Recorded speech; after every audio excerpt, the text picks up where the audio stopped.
Hello guys welcome to my channel. तो आशा करछि आपण मैंने भले थे।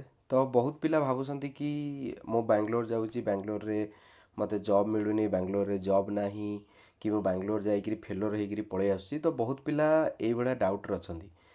गोटे जिनस मु कहि दउची कि बांग्लोर गोटे जगह एमिति काहाकू खाली हाथ रे फेरेइनी ना तुमको भी फेरेइबो नै। जदि तुम बांग्लोर आउछ तो किछि प्रोसेस अछि ताकू फॉलो करिया पड़िबो। କିଛି ଜିନିଷ ତୁମେ ଯଦି ନ କରିବ ଦେନ୍ ତୁମେ ଯେତେ ବି ଦିନ ରୁହ ବାଙ୍ଗଲୋରରେ ସେମିତି ଜବ୍ ମିଳିବନି। କାରଣ ତୁମକୁ ଯଦି ଲାଗୁଛି ତୁମେ ବାଙ୍ଗଲୋର ଆସିକିରି ଖାଲି ହାତରେ ଫେଳେଇବ କି ଖାଲି ହାତରେ ଫେରିଗଲେ ତୁମକୁ ଜବ୍ ମିଳିଯିବ କି ତୁମେ ବାଙ୍ଗଲୋରରୁ ଛାଡ଼ିକିରି ପଳେଇବ ଜବ୍ ମିଳିଯିବ ସେଇଟା ମ୍ୟାଟର୍ ନୁହଁ। ମେନ୍ ହେଲା ଫାଷ୍ଟ ଜିନିଷ ଆଗରୁ 5 ବର୍ଷ ପୂର୍ବରୁ ଯେଉଁ ହେଉଥିଲା ୱାକିନ୍ ତୁମେ ଯାଉଥିଲ ତ ସେଠି ବହୁତ ପିଲା ଦେଉଥିଲେ। ତ ବହୁତ ପିଲା ଭିତରୁ ତୁମେ ରହୁଥିଲ ସିଲେକ୍ଟ ହେଉଥିଲ ସିଲେକ୍ଟ ବହୁତ ଜାଗାରେ ପିଲା ହେଉନଥିଲେ। ତ ଏବେ କ'ଣ ହେଉଛି ନା ବହୁତ ଭର୍ଚୁଆଲ୍ ଇଣ୍ଟରଭ୍ୟୁ ହେଉଛି। ତ ତୁମେ ଘରେ ରହିକିରି ବି ଇଣ୍ଟରଭ୍ୟୁ ଦେଇପାରିବ। ସେମିତି ନୁହଁ ଯେ ମାଣ୍ଡାଟୋରି ଅଛି ବାଙ୍ଗଲୋର ଆସିବ ବାଙ୍ଗଲୋର ଆସିକିରି ତୁମେ ଇଣ୍ଟରଭ୍ୟୁ ଦେବ। ତ ବେଟର୍ ହେବ ଯଦି ବି ମନେକର ତୁମେ ଯଦି ବାଙ୍ଗଲୋର ଲୋକେସନ୍ ବି ଟ୍ରାଏ କରୁଛ ତୁମେ ନୌକରି ହେଉ ଲିଙ୍କଡିନ୍ ହେଉ କି ଇନଷ୍ଟା ହାୟାର ହେଉ ଟପ୍ ହାୟାର ହେଉ ୱେଲ୍ ଫାଉଣ୍ଡ ହେଉ ତ ଯେଉଁ ଜାଗାରେ ବି ତୁମେ ଆପ୍ଲାଏ କରୁଛ ଦେନ୍ ସେଠି ଗୋଟେ କାମ କର କି ତୁମେ ସେଇ ଲୋକେସନ୍ ପାଇଁ ଜବ୍ ଆପ୍ଲାଏ କର ଘରେ ରହିକିରି ଇଣ୍ଟରଭ୍ୟୁ ଦିଅ।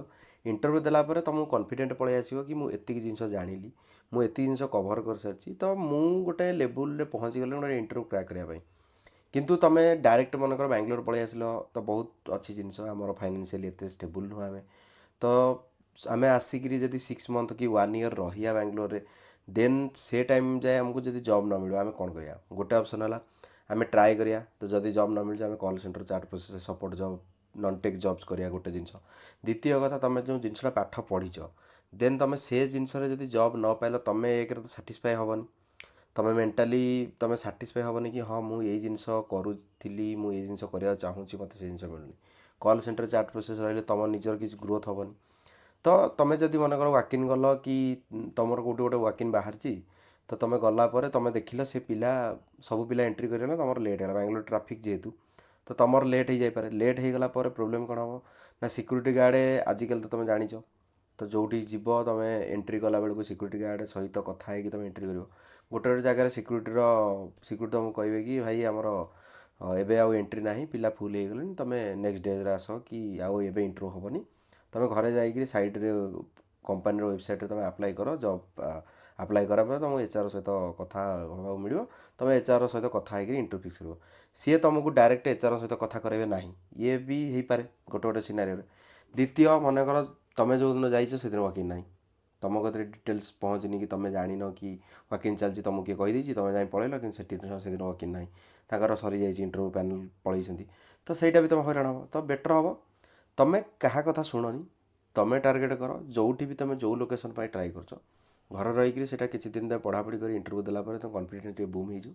ତାପରେ ତୁମେ ସେ ପର୍ଟିକୁଲାର ଲୋକେସନ୍କୁ ଆସିବ 3 ମନ୍ଥ 4 ମନ୍ଥ ତୁମେ ଗୋଟେ ଟାର୍ଗେଟ୍ କଲ 2-3 ମନ୍ଥ ଭିତରେ ତୁମେ ଗୋଟେ ଜବ୍ ଯିବ। ତ କିନ୍ତୁ ତୁମେ ବାଙ୍ଗଲୋର ଆସିକିରି ତୁମେ ଡିମୋଟିଭେଟ୍ ହେଇକିରି ପଳେଇ ମୋତେ ସେ ପିଲା କହିଲା କି ମୁଁ କମ୍ୟୁନିକେସନ୍ ଭଲ ନାହିଁ ମୋତେ ସେ ପିଲା କହିଲା କି ତୁ ଇଣ୍ଟରଭ୍ୟୁ କ୍ରାକ୍ କରିପାରିବୁନି ଏଇଟା ଗୋଟେ ବାହାନା। ବାଙ୍ଗଲୋରରେ ବି ଏବେ ବି ପିଲା ଅଛନ୍ତି ଏବେ ବି ରହିକିରି 2 ବର୍ଷ 5 ବର୍ଷ ହେଲା ଟ୍ରାଏ କରୁଛନ୍ତି। କିନ୍ତୁ ତୁମେ ଯଦି ଗୋଟେ ପ୍ରୋସେସ୍ରେ ତୁମେ ଗୋଟେ ଫଲୋ ନ କରିବ ତୁମେ ଗୋଟେ ଜିନିଷ ତୁମେ କରିବାକୁ ହେଲେ ତୁମକୁ ଗୋଟେ କିଛି ଜିନିଷ ଜାଣିବାର ଅଛି। ତୁମେ ତୁମର ମନ ଇଚ୍ଛା ତୁମେ ଇଣ୍ଟରଭ୍ୟୁ ଦେଲ ମନ ଇଚ୍ଛା ତୁମେ ଆପ୍ଲାଏ କଲ ସେମିତି ହେବନି। କାହିଁକିନା ତୁମେ ଇଣ୍ଟରଭ୍ୟୁ ଯଦି ଦେଉଛ ଯେଉଁ ବି ତୁମେ କମ୍ପାନୀ ଦେଉଛ ନୋଟ୍ କର କୋଶ୍ଚିନ୍ ନୋଟ୍ କର କ'ଣ ତୁମେ ଇଣ୍ଟରଭ୍ୟୁ ଦେଲ ତୁମର କ'ଣ ପ୍ରୋବ୍ଲେମ୍ ହେଲା ତା ଉପରେ ତୁମେ ଧ୍ୟାନ ଦିଅ। ଯଦି ତୁମେ ଏମିତି ତୁମେ ଦେଉଥିବ ବର୍ଷେ 2 ବର୍ଷ 5 ବର୍ଷ ଯେତେ ବି ଦିଅ ତୁମେ ଏଇଟା ପଢ଼ିବ ନାହିଁ ତୁମେ ତୁମ ମନ ଇଚ୍ଛା ତୁମେ ଇଣ୍ଟରଭ୍ୟୁ ଦେଇଦେଲ ତୁମେ ବୁଲିଲ କ'ଣ ଇଣ୍ଟରଭ୍ୟୁ ଦେଇଦେଇଛି ହେଇଯିବ ଆଉ ସେଇଟା ମ୍ୟାଟର୍ ନୁହେଁ। ଆଜିକାଲି ତୁମେ ଭାବୁଛ ଯେତିକି ଜିନିଷ ମାର୍କେଟେ ଥିଲା 5 ବର୍ଷ 10 ବର୍ଷ ପୂର୍ବରୁ ଏବେ ମାର୍କେଟ ଆଉ ସେଇଆ ନାହିଁ। କାହିଁକିନା ତୁମକୁ ନିଜକୁ ଏଫର୍ଟ ମାରିବାକୁ ପଡ଼ିବ। ଏଚ୍ ଆର୍ ତୁମକୁ କଲ୍ କରିଦେଲା ଇଣ୍ଟରଭ୍ୟୁ ସିଡ୍ୟୁଲ୍ କରିବା ଯଦି ତୁମକୁ ଏଚ୍ ଆର୍ ମେଲ୍ ନ କଲା ତୁମେ କ'ଣ କରିବ। ଏଚ୍ ଆର୍କୁ ତ ଫୋନ୍ କରି ଶୋଧି ପାରିବନି କି ମୋର କାହିଁ ଇଣ୍ଟରଭ୍ୟୁ ସିଡ୍ୟୁଲ୍ ତୁମକୁ ଫଲୋଅପ୍ ନେବାର ଅଛି। ଏଚ୍ ଆର୍ ତ ସିଡ୍ୟୁଲ୍ କରିନି ଏଚ୍ ଆର୍ କହିଛି ମେଲ୍ କରିବେ ବୋଲି ରାତି ଯାଏ ତୁମକୁ ମେଲ୍ କଲାନି ତାପରଦିନ ତୁମେ ଦିନ 10ଟା ପରେ ତୁମେ ଏଚ୍ ଆର୍କୁ କଲ୍ କର କି ତୁମେ କହିଥିଲ କି ମେଲ୍ କରିବେ ବୋଲି ତୁମେ ଏପର୍ଯ୍ୟନ୍ତ ଇଣ୍ଟରଭ୍ୟୁର ସିଡ୍ୟୁଲ୍ ଯେଉଁ କରିଛ ତୁମ ମେଲ୍ ଆସିନି ଫଲୋଅପ୍ ନିଅ। ତ ଯଦି ତୁମେ ଫଲୋଅପ୍ ନ ନେବ ଏଚ୍ ଆର୍ଙ୍କର କ'ଣ ଅଛି ତାଙ୍କୁ କୁହାହେଇଛି ପିଲାଙ୍କୁ ହାୟର କରିବାକୁ ସିଏ ତାଙ୍କର ଯଦି ସେତିକି ପିଲା ଭିତରେ ତାଙ୍କର ପିଲା ମିଳିଗଲେ ପ୍ୟାକେଜ୍ କମ୍ ଭିତରେ ତୁମକୁ ପିଲା ମିଳିଯାଉଛି ତାଙ୍କୁ ତ ତୁମକୁ ସିଏ କାହିଁ କଲ୍ କରିବେ କିଛି କରିବା ଦରକାର ନାହିଁ ନା। ତ ବହୁତ ଜିନିଷ ଏମିତି ବି ଫ୍ୟାକ୍ଟର ଅଛି ତ ତୁମକୁ ଏ ଜିନିଷ ବି ଧ୍ୟାନ ଦେବାର ଅଛି। ତାପରେ ରହିଲା ବହୁତ ପିଲା ଭାବୁଛନ୍ତି କି ଆମେ ଯେଉଁ ପ୍ରୋଫାଇଲ୍ ପଢ଼ୁଛୁ ସେ ପ୍ରୋଫାଇଲ୍ରେ ଆମକୁ ଜବ୍ ମିଳିଯିବ। କିନ୍ତୁ ମାର୍କେଟରେ ତୁମେ ଯେଉଁ ପ୍ରୋଫାଇଲ୍ ପଢ଼ୁଛ ତୁମ ଭଳିଆ ପିଲା କମ୍ପିଟିସନ୍ କରିବାକୁ ମାର୍କେଟରେ ବହୁତ ପିଲା ଅଛନ୍ତି। ବାଙ୍ଗଲୋରରେ ବହୁତ କମ୍ପାନୀ ଅଛି। ବାଙ୍ଗଲୋରରେ ଏକ୍ଜାମ୍ପଲ୍ ମୁଁ ଗୋଟେ କହୁଛି 50,000 କମ୍ପାନୀ। 50,000 କମ୍ପାନୀରୁ ଗୋଟେ କମ୍ପାନୀରେ ଗୋଟେ ପୋଷ୍ଟ ଆମର ଦରକାର। ଏକ୍ଜାମ୍ପଲ୍ 500 ଲୋକ ଗୋଟେ କମ୍ପାନୀରେ ଅଛନ୍ତି। 500 ଲୋକଙ୍କ ଭିତରେ ଆମକୁ କି 5,000 ଲୋକଙ୍କ ଭିତରେ ଆମର ଗୋଟେ କମ୍ପାନୀରେ ଗୋଟେ ପୋଷ୍ଟ ଦରକାର। ତ ଆମେ ସେ ଗୋଟାଏ ପୋଷ୍ଟ ପାଇଁ ପଢ଼ୁଛେ। କିନ୍ତୁ ଯେଉଁ 500 ଲୋକ ଅଛନ୍ତି ସେ କମ୍ପାନୀରେ ପିଲା ତ 500 ପିଲା ଦେଉନାହାନ୍ତି ନା ସେ କମ୍ପାନୀରେ ଇଣ୍ଟରଭ୍ୟୁ। ତ ଗୋଟେ 10ଟା ପୋଷ୍ଟ ଏକ୍ଜାମ୍ପଲ୍ ବାହାରିଲା, ସେଠି ଆସିଥିବେ ମିନିମମ୍ 1000 ପିଲା। ତ ସେ 1000 ପିଲାଙ୍କ ଭିତରେ ତୁମକୁ ସିଲେକ୍ଟ ହେବାର ଅଛି। ଦେନ୍ ତୁମେ ସେଇଭଳିଆ କିଛି ୟୁନିକ୍ କଲେ ଯାଇକି ତୁମେ ସିଲେକ୍ଟ ହେବ। ମାର୍କେଟ ଆଗରୁ ଅଲଗା ଥିଲା, ଏବେ ମାର୍କେଟ ଡିଫରେଣ୍ଟ। ଯଦି ମନେକର ଗୋଟେ ପିଲାକୁ ଜବ୍ ଯାଉଛି, ସେ ପିଲାକୁ ଜବ୍ ମିଳିବାକୁ ଆପଣମାନେ ବିଲିଭ୍ କରିବେ ନାହିଁ। ସେ ପିଲା ମନେକର ଜବ୍ ପେପର୍ ପକାଇଦେଲା, ତାକୁ ଲାଗିଲା କି ହଁ ମୁଁ କନଫିଡେଣ୍ଟ ଅଛି ଜବ୍ ବଜେଇଦେବି, 3 ମନ୍ଥ ନୋଟିସ୍ ପିରିୟଡ଼, 3 ମାସ ଭିତରେ ମୁଁ ଜବ୍ ବଜେଇଦେବି। ଯଦି 3 ମାସ ଭିତରେ ଜବ୍ ନ ମିଳିଲା, ବହୁତ ପ୍ରକାର ଜିନିଷ ଲାଇଫ୍ରେ ଚାଲିଛି। EMI ଚାଲିଛି, ତୁମେ ରହୁଛ ଯେଉଁଠି ତା'ର ରେଣ୍ଟ ତୁମକୁ ଦେବାକୁ ପଡ଼ୁଛି, ଖାଇବା ପିଇବା ଅଛି, ସାଙ୍ଗସାଥି ଅଛି, ବୁଲାବୁଲି ଅଛି, ବହୁତ ପ୍ରକାର ଖର୍ଚ୍ଚ ଅଛି। ତା ଭିତରେ ଯଦି ତୁମେ 2 ମନ୍ଥ 3 ମନ୍ଥ ଭିତରେ ଜବ୍ ନ ପାଇବ, ତୁମେ କ'ଣ କରିପାରିବ? କିଛି କରିପାରିବନି, କାରଣ ତୁମେ କମ୍ପାନୀ ଅଲରେଡ଼ି ଛାଡ଼ି ଦେଇଛ। ତ ବେଟର୍ ହେବ ତୁମେ ଯିଏ ବି ଏ ଭିଡ଼ିଓ ଦେଖୁଛ, ତୁମେ ମାନେ ଯେଉଁ ବି ତୁମେ ଯେଉଁ ପ୍ରୋଫାଇଲ୍ ଟ୍ରାଏ କର। ଦେଖ, ଜବ୍ଟା ପାଇବା ଯେତିକି ଇଜି କଥା ନୁହଁ, ଜବ୍ଟାକୁ ତୁମେ ହରେଇବା ବହୁତ ଇଜି କଥା। ଜବ୍ଟା ଆଜିକାଲି ପାଇବାକୁ ହେଲେ ତୁମେ ମାନେ ପିଲାଙ୍କୁ ଲାଗୁଛି ପିଲା ସବୁ ଆଇଟିରେ ଜବ୍ କରୁଛନ୍ତି, କିଛି ଟେନସନ୍ ପ୍ରେସର୍ ନାହିଁ। ତୁମେ ବିଲିଭ୍ କରିବନି, ଡେଲି ନୌକରୀରେ ମୁଁ 50ଟା ଜବ୍ ଆପ୍ଲାଏ କରୁଛି। ନୌକରୀରେ 50ଟା ଜବ୍ ଡେଲି ଆପ୍ଲାଏ କରୁଛି। ଲିଙ୍କଡଇନ୍ରେ ଇଜି ଆପ୍ଲାଏ ଆପଣମାନେ ଜାଣିଥିବେ, ଇଜି ଆପ୍ଲାଏ ବି କରୁଛି। ତାଙ୍କ କମ୍ପାନୀ ୱେବସାଇଟ୍ରେ ବି ଯାଇ ଆପ୍ଲାଏ କରୁଛି। ମୋତେ କଲ୍ କେତେଟା ଆସୁଛି? ହାଏଷ୍ଟ ଆସିକିରି 3ଟାରୁ 4ଟା କି 5ଟା ଭିତରେ କଲ୍ ଆସିବ। ସେଇଟା ବି କମ୍ପାନୀ ଉପରେ ଡିପେଣ୍ଡ କରୁଛି। କମ୍ପାନୀ ମୋ ପ୍ରୋଫାଇଲ୍ ଯଦି ସିଲେକ୍ଟ କଲା ଦେନ୍ ମୋତେ ଯାଇ ମିଳିବ। ମୁଁ କିନ୍ତୁ ତା ପୂର୍ବରୁ କେଉଁଠି ଆପ୍ଲାଏ କରୁଛି? ନୌକରୀରେ ଡେଲି 50 ଡେଲି ଲିମିଟ୍, ଲିଙ୍କଡଇନ୍ରେ ମିନିମମ୍ ତ 20 କି 30 ଧରାଯାଉ, ଇନଷ୍ଟା ହାୟାରରେ ମିନିମମ୍ 10 କି 20, ଟପ୍ ହାୟାର ଅଛି, ତାପରେ ୱେଲ୍ ଫାଉଣ୍ଡ ଅଛି, ଅପଲର୍ସ ଅଛି। ଏତେ ଜିନିଷ ମୁଁ ଆପ୍ଲାଏ କଲା ପରେ ଯଦି ମୋତେ ଦିନକୁ 4ଟା କି 5ଟା କଲ୍ ଆସିବ, ମୋର ଇଣ୍ଟରଭ୍ୟୁ ତା ଭିତରେ ସିଡ୍ୟୁଲ୍ କେତେଟା ହେବ? ଆପଣ ଚିନ୍ତା କରିପାରନ୍ତୁ ମାର୍କେଟ କେତେ ଟପ୍ ହେଇଗଲା। ମୁଁ ଏକ୍ଜାମ୍ପଲ୍ ମାନିକି ଚାଲ, ମୁଁ 100 ଜବ୍ ଆପ୍ଲାଏ କଲି।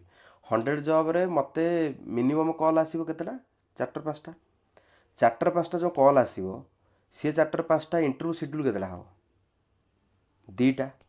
ସେ 2ଟା ଭିତରୁ ପିଲା କେତେଜଣ ଇଣ୍ଟରଭ୍ୟୁ ଦେବା ପାଇଁ ବସିଥିବେ ସେଇ ପର୍ଟିକୁଲାର କମ୍ପାନୀ ପାଇଁ, ସେଇ ପର୍ଟିକୁଲାର ପ୍ରୋଫାଇଲ୍ ପାଇଁ? ମିନିମମ୍ ସେ 20ଟା କି 50ଟା ପିଲାଙ୍କର ଇଣ୍ଟରଭ୍ୟୁ ନେବେ। କି ଧରାଯାଉ ହଉ 10 ଜଣ। 10 ଜଣ ଭିତରେ ଆମେ 2 ଜଣ ଭିତରେ ଆମେ ରହିବା ବୋଲି ମାନେ କ'ଣ ଅଛି?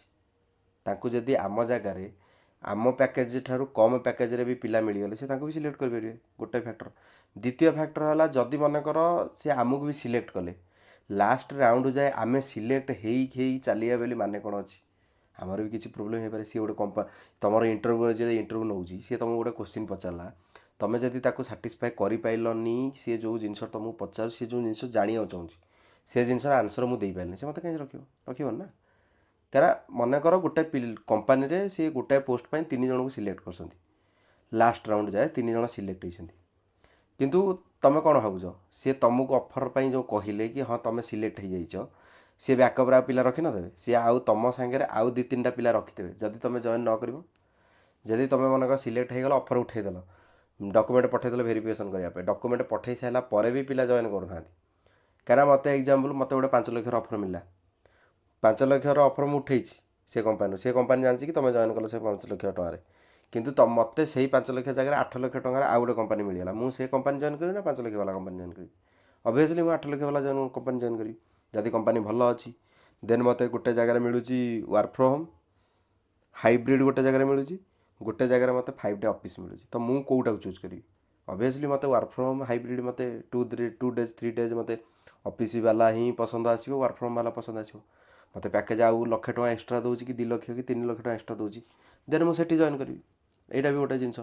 ତ ବହୁତ ପ୍ରକାର ଫ୍ୟାକ୍ଟର ଅଛି। ଯଦି ତୁମେ ଚାହିଁବ କି ମୋତେ ବାଙ୍ଗଲୋର ମୋତେ ଜବ୍ ମିଳୁନି, ବାଙ୍ଗଲୋର ମୁଁ ଯାଇକିରି ଫେରି ଆସୁଛି, ବାଙ୍ଗଲୋରରେ ଯାଇକିରି ମୁଁ ସକ୍ସେସ୍ ହେଇପାରିଲିନି, ତ ଦେଖ ସେଇଟା ତୁମର ପ୍ରୋବ୍ଲେମ୍।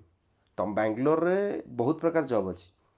ବାଙ୍ଗଲୋରରେ କଲ୍ ସେଣ୍ଟର ଚାକିରି କରିପାରିବ, ବାଙ୍ଗଲୋରରେ ସପୋର୍ଟ ଜବ୍ କରିପାରିବ, ବାଙ୍ଗଲୋରରେ ସିକ୍ୟୁରିଟି ଜବ୍ ବି ପିଲା କରିକିରି iPhone 14 iPhone 16 ବି ଧରି ବୁଲୁଛନ୍ତି। ତ ସେଇଟା ମୁଁ କହୁନାହିଁ କି ତୁମେ ପର୍ଟିକୁଲାର ଏଇ ଜବ୍ କର। ଯଦି ତୁମର ଗୋଟେ ଜବ୍ କରିବାର ଅଛି, ତୁମେ ଯଦି କିଛି ଜିନିଷ ଟେକ୍ନିକାଲି ପଢ଼ିଛ, ତୁମେ MCA କର କି ତୁମେ MBA କର କି ତୁମେ BSc କର, BEd କର, ଯାହା ବି ତୁମେ କରୁଛ, ଯଦି ବି ତୁମେ ସଫ୍ଟୱେର୍ ଲାଇନ୍ରେ ବି ଆସୁଛ, ଦେନ୍ ତୁମେ ପର୍ଟିକୁଲାର ଜାଗାରେ ରୁହ। ଯଦି ମନେକର ତୁମର ଫାଇନାନ୍ସିଆଲି କିଛି ପ୍ରୋବ୍ଲେମ୍ ଅଛି, ତୁମେ ଗୋଟେ କିଛି ନା କିଛି ଗୋଟେ ଜବ୍ କର, 20-30 ହଜାର ଟଙ୍କା ସାଲାରୀ ପାଅ।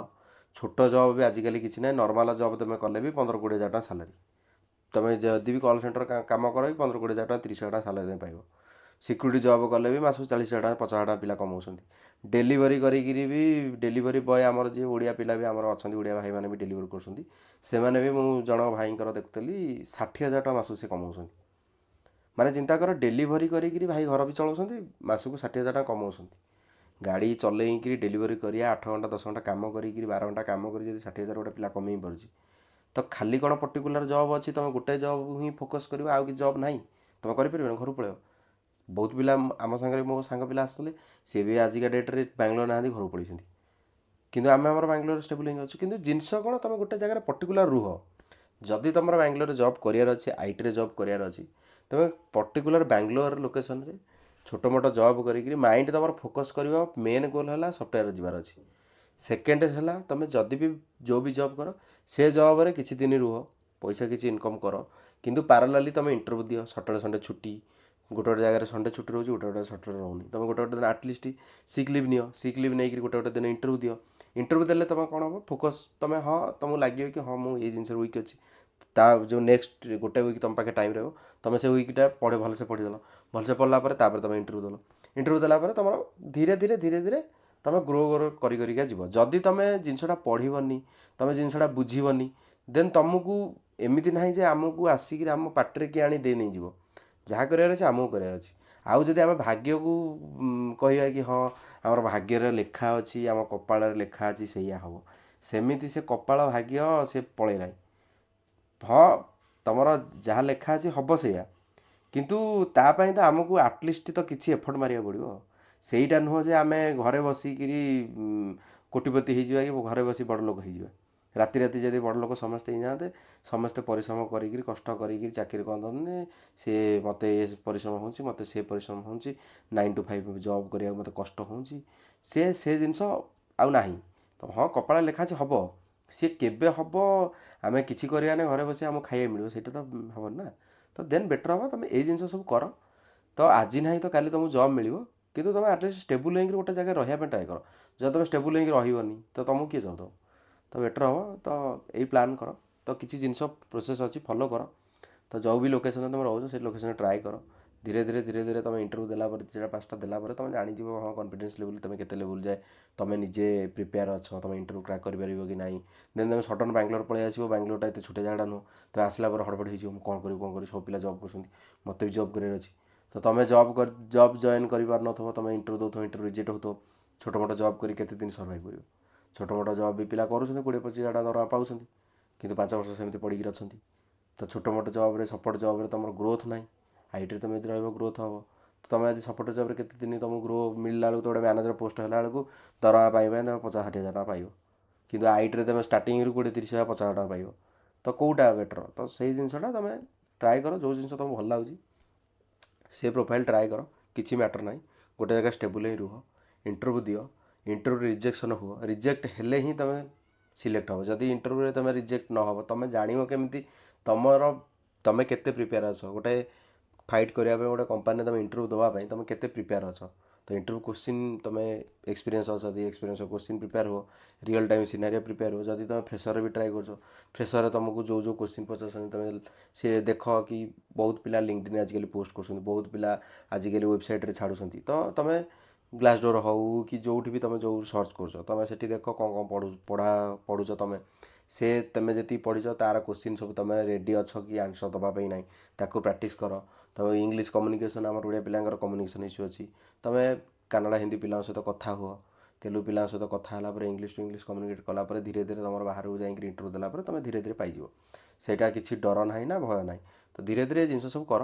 ଏମିତି କେହି ଜିନିଷ ନାହିଁ କି ତୁମକୁ ମିଳିବନି। ଆମେ ବି ଜବ୍ କରୁଛୁ, ଆମରି ଭଳିଆ ଲୋକ ବି ଜବ୍ କରୁଛନ୍ତି, ସେମାନେ ପାଇଛନ୍ତି ତମେ ବି ପାଇବ। ସେଇଟା ମ୍ୟାଟର୍ ନୁହଁ ମୁଁ ପାଇଗଲି ତମେ ପାଇବନି, ସିଏ ପାଇଗଲା ଆମେ ପାଇବାନି। ତ ସମସ୍ତଙ୍କର ହେବ, ଟାଇମ୍ ଆସିଲେ ସବୁ ହେବ, ଧୀରେ ଧୀରେ ହେବ। ପେସେନ୍ସ ରଖ। ଏମିତି ନାହିଁ ଯେ ଆମେ ପାଠ ପଢ଼ିକିରି 5-7 ବର୍ଷ ପଢ଼ିକିରି ଆଇଛେ ଆମେ ଗୋଟେ 6 ମାସ 7 ମାସ ଗୋଟେ ବସିକିରି ପାଠ ପଢ଼ି ପାରିବାନି। ଗୋଟେ ବର୍ଷ ଯାଉ, 1.5 ବର୍ଷ ଯାଉ, ତୁମ 6 ମାସ ଲାଗୁ, ଯାହା ବି ଟାଇମ୍ ଲାଗୁ, ତୁମେ ଆଟଲିଷ୍ଟ ଗୋଟେ ଜାଗା ଷ୍ଟେବୁଲ୍ ହେଇ ରହିକିରି ତୁମେ ଟ୍ରାଏ କର। ସକ୍ସେସ୍ ଆଜି ନହେଲେ ତୁମେ କାଲି ହେବ, ପର୍ଟିକୁଲାର ହେବ। ତ ଏତିକିରେ ରହୁଛି। ତ ଯଦି ଭିଡ଼ିଓଟା ଆପଣମାନଙ୍କୁ ଭଲ ଲାଗିଥିବ ପ୍ଲିଜ୍ ଲାଇକ୍ ସେୟାର ସବସ୍କ୍ରାଇବ୍ କରିବ ମୋ ଚ୍ୟାନେଲ୍, ମୋତେ ମୋଟିଭେଟ୍ ଲାଗିବ ଭିଡ଼ିଓ ବନେଇବାକୁ। ମୁଁ ଆପଣମାନଙ୍କ ପାଇଁ ଭଲ ଭିଡ଼ିଓ ନେକ୍ସଟ ଭିଡ଼ିଓରେ ଆଣିକି ଆସିବି। ଏତିକି ରହୁଛି। Thank you.